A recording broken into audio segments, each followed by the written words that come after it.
These two guys do not make sense playing together. Over the last 5 years, 1 and 2 in usage. Russ is 1, James Harden is 2. And remember, Skip, this is one of the things that drove he and Chris Paul apart. And Chris Paul is not nearly, he's ball dominant, but not nearly anything like Russ.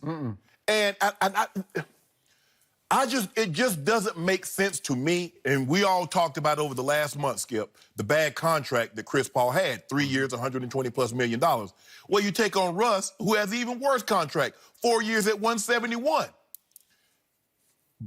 Combined, Russ and James Harden average 1 shot per game off of cuts to the basket. 1. So in other words, when the guy does not have the ball in his hands, they're not doing anything. It's as simple as that. Russ is a horrible three-point shooter.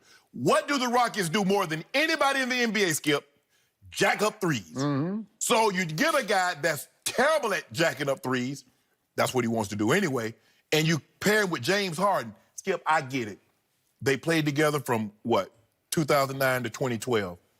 But their lives changed. They're not the same guy anymore. They don't view themselves as those guys back then. James Harden is an MVP. He finished runner-up, I think, four times in the last 5 years. Russell is an MVP. 3 straight triple-doubles. And you put this together, Skip, I had them before they made this trade. I say they're probably 4th or 5th. I still have them in the same spot. I get, it's like, oh, my God, they got Russ, they got Russ, they got Russ. I just don't see how this worked. We question, Skip, how is Chris Paul and James Harden's going to do?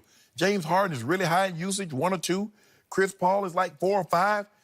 You combine that, how? And we see. And now you put 1 and 2 together, they're not the same guys.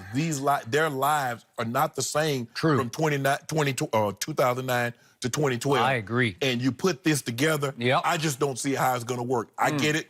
It seems to me, Skip, before I let you go, it just seems to me that Daryl Morey is just like, give me any superstar, and I'll put them together, we see how it works. He tried that with James. He tried that with Dwight Howard. He tried it with Carmelo. He did. And boom. So now he's going to try whatever he can to try to He tried it with Chris Paul. It doesn't make sense to me that you would get off 1 bad contract to take another bad contract with an extra year. I can tell you what's going to happen. I give it a year, maybe 2 at the max, and they're going to be shipping Russ out of there, trying to get some of those draft picks back that they gave OKC. Okay, you done? I'm done. I do agree with you. This was not a good trade. This was an all-time great trade by Daryl Morey because he just righted his own wrong, and it was one of the wrongest wrongs in NBA history.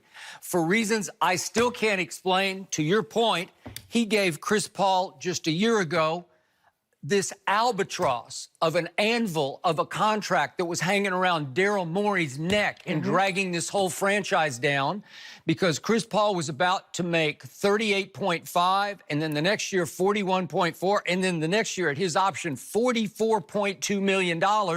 And he is a shell of himself, number one.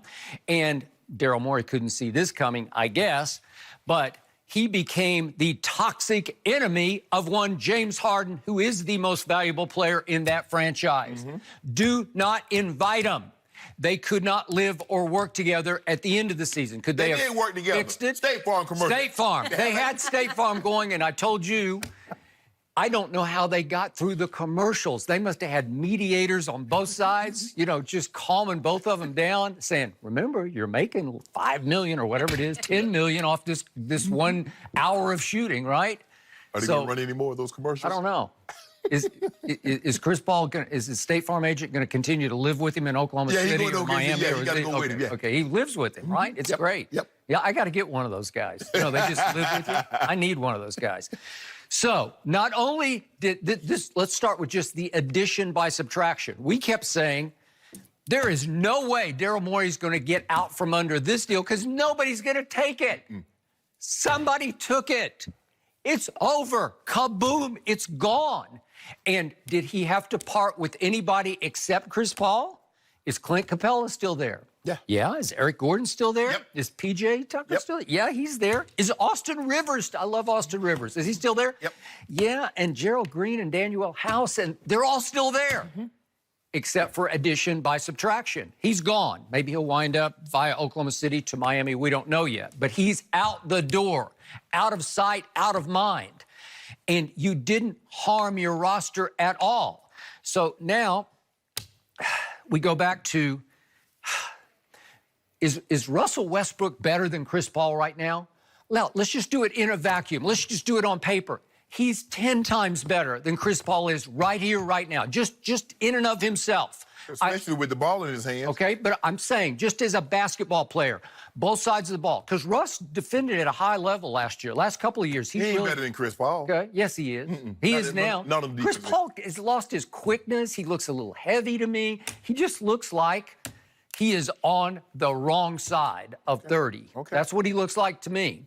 Do you disagree? No, I don't disagree, but you do Okay. know Russ is 32 now. Okay, well, no, he's not. He's not 32, is he? No, thought I said he's 30 Oh, also. 32. I thought you said he's 32. No, he's 30. Oh, he's just now 30. 30. Okay, I got you. I got you. Okay. So, to me, Russell Westbrook still has 2 high-level, high-energy years left. Only 2, but that's 2 that you got him for. And if you're Daryl Morey and you say, I got to win now with this, and I've thrown everything I can throw at the wall and see if it'd stick before, I'm going to try this one, I'm going to try this guy, because you have to agree that Russell Westbrook and James Harden, for all their negatives, are both forces of offensive nature. Yes. Right? Yes. Both of them. Yes. Okay, now let's go to those 2 guys. By all accounts, by many reports, they wanted to reunite. They sought each other immediately after Oklahoma City was out of the playoffs, according to several outlets, including Brian Windhorst, and I think the Chronicle have reported. Russell was already on the phone talking to James. Is there any way we could figure out how to pair up?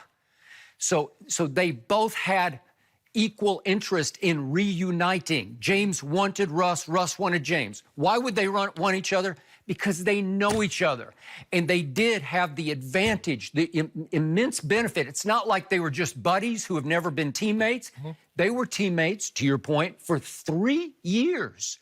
They hung out. They practiced with and against each other. They were in the locker room. They were in the huddle. They were on the road. They were everywhere together. They know inside out who they were. I get you. You say their lives have changed. Their statuses have changed.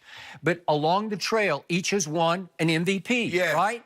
And Russell has done his triple-doubles for 3 straight years. He's averaged. So he's done all that.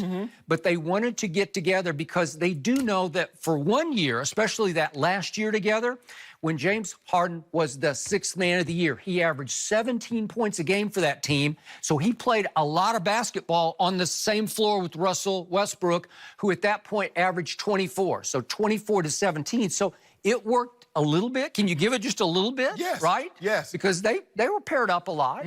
Okay? I know those teams because that team knocked my team out. But Skip, by the way, my team went up 2-0, and then those 2 just took it over. The next 4. Yes. But Skip, you're talking about Russ wasn't the Russ that we know now with the high usage. And neither was James Harden. He was a bench player. He came off the bench.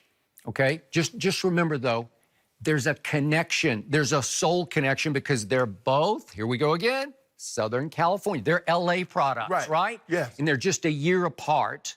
It's a little more than a year. But the point is, they knew each other, of each other growing up. Right. And then, obviously, one goes to Arizona State, and one stays at UCLA. But still, there's a soul connection of Southern California, just like that guy number 2 and Paul George, right? So being from Southern California is going to make one of these guys want to pass the ball to the other. Okay. Here's the other point. They have each led the NBA in assists, and Russell just did it again, right? Yeah. He's led the last 2 years. Yeah. And James led it in 2017. So the last 3 years of the NBA, we have 2 guys leading it in assists 3 times, 2 for Russell and 1 for James. Yes. What does that tell you about their mentality? Do they pass the basketball?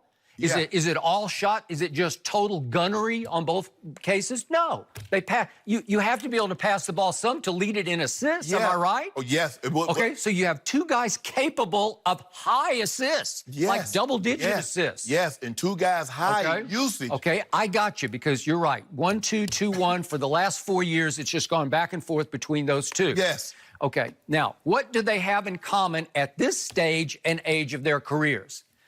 Both have struggled in the postseason to the point that both know what it feels like to be condemned for the disaster that was a postseason for the Thunder or for the Rockets, right? Yes. They have been the #1 targets of those fandoms in Oklahoma City and Houston.